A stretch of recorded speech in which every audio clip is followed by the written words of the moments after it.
Remember when a dozen Krispy Kreme glazed donuts cost around $8, and spotting that glowing red "Hot Now" sign was enough to make you turn the car around?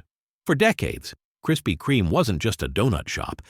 It was a cultural phenomenon. But today, that same dozen donuts can run closer to $20 in some locations. The donuts themselves are harder to find fresh, often stale when sold through big box retailers, and the magic that once made Krispy Kreme irresistible seems to have slipped away. So what happened? How did America's most beloved donut brand go from stock market darling and cult favorite to struggling chain weighed down by debt and a fading reputation? Let's break it down.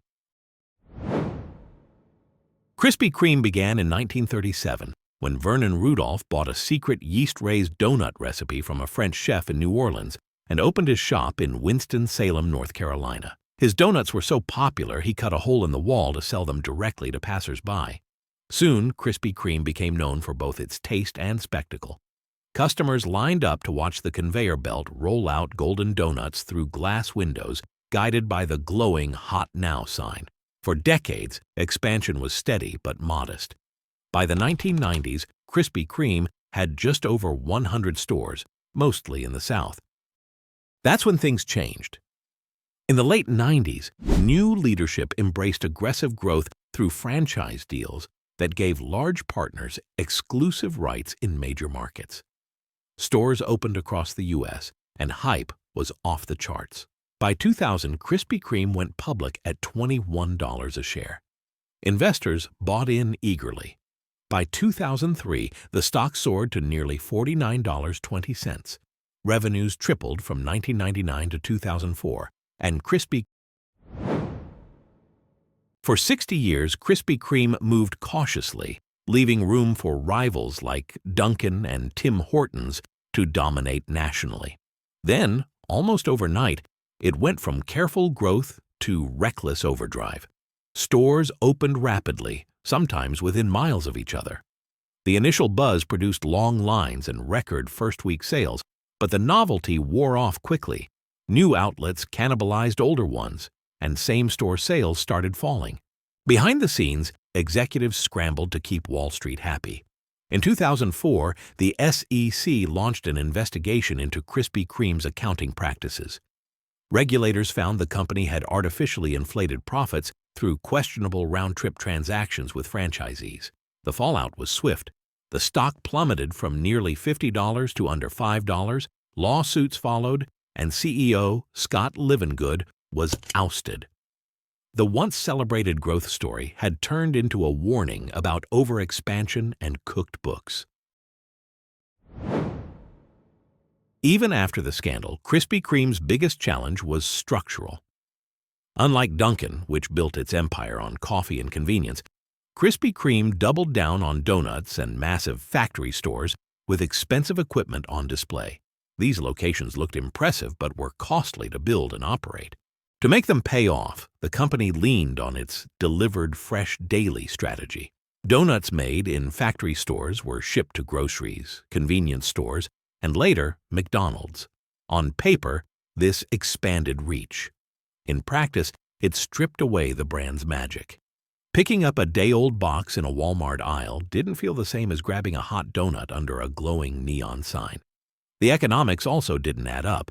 Daily deliveries were expensive, kiosks cannibalized each other, and in 2025, Krispy Kreme and McDonald's quietly paused a planned nationwide rollout after only a partial expansion. Demand wasn't high enough to justify the costs, and quality concerns left customers underwhelmed.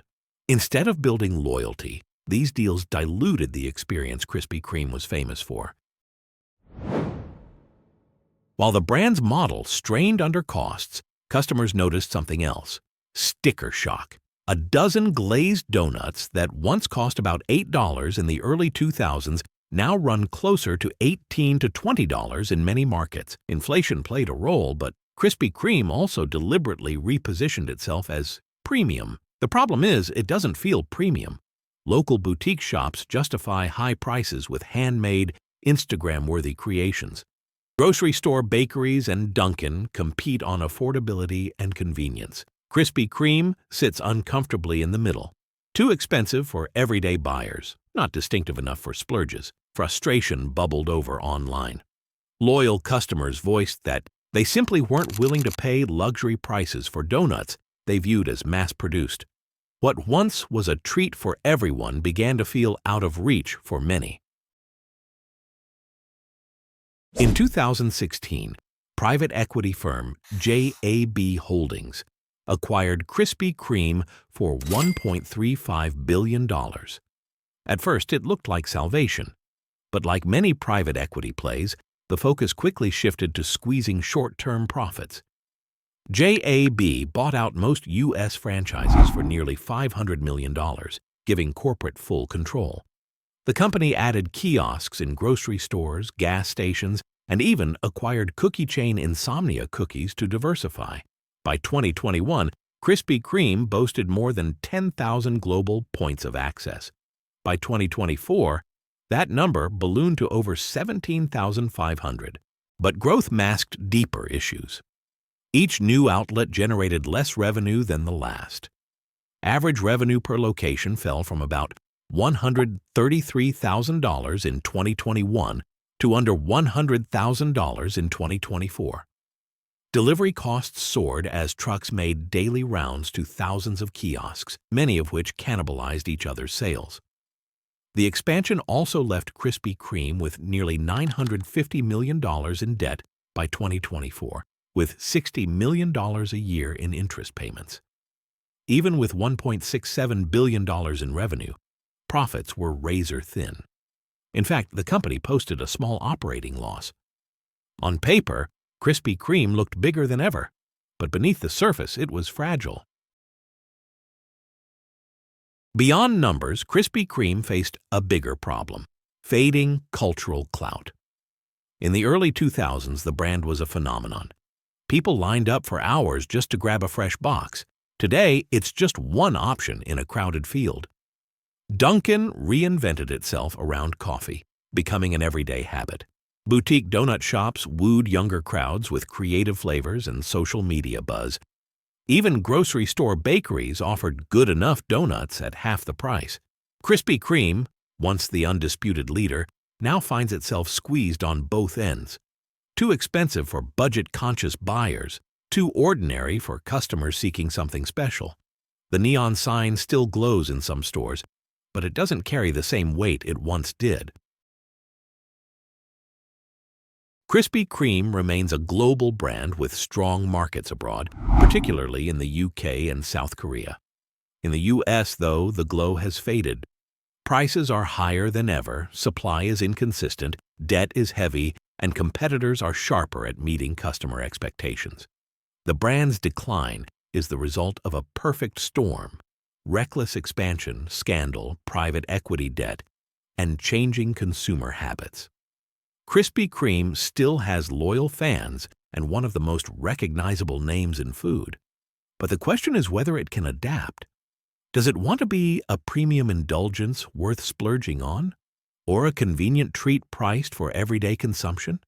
Right now, it isn't nailing either. For now, Krispy Kreme survives. But unless it finds a way to redefine itself, the risk is clear. It could fade into nostalgia, remembered more for the "hot now" sign than for its role in modern food culture. Thanks for watching the video. If you liked this, you might also want to see our breakdown of what went wrong with Panera Bread. And if you want more such content in your feed, don't forget to subscribe to our channel. See you next time.